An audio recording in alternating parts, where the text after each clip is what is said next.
नमस्कार. 21 डिसेंबरला नक्की काय होणार आहे बरं? पहिली गोष्ट म्हणजे त्या दिवशी उत्तर गोलार्धात सर्वात मोठी रात्र असते आणि सर्वात लहान दिवस. पण त्या दिवशी आणखी एक अविस्मरणीय घटना घडणार आहे. ती कोणती बरं? त्या दिवशी पृथ्वी, शनी आणि गुरु हे ग्रह सूर्यमालेत जवळपास एकदम सरळ रेषेत येणार आहेत. त्यामुळे पृथ्वीवरून पाहताना हे दोन ग्रह एकमेकांच्या एकदम जवळ दिसतील. इतके जवळ की ते आपल्याला एकच चांदणी असल्यासारखे भासतील. ही घटना आपण आपल्या उघड्या डोळ्यांनी सुद्धा पाहू शकणार आहे. अशा घटनांना युती किंवा कंजंक्शन असे म्हणतात. पण कंजंक्शन दोन महाकाय ग्रहांचे होणार असल्यामुळे याला ग्रेट कंजंक्शन असे म्हटले आहे.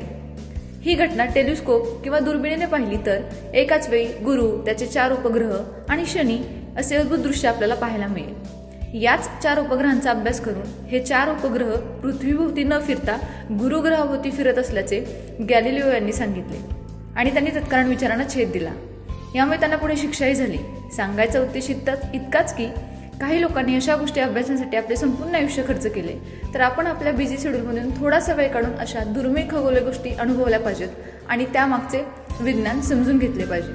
चला तर मग आपण साक्षीदार होऊया गुरु आणि शनी यांच्या महायुतीचं. धन्यवाद.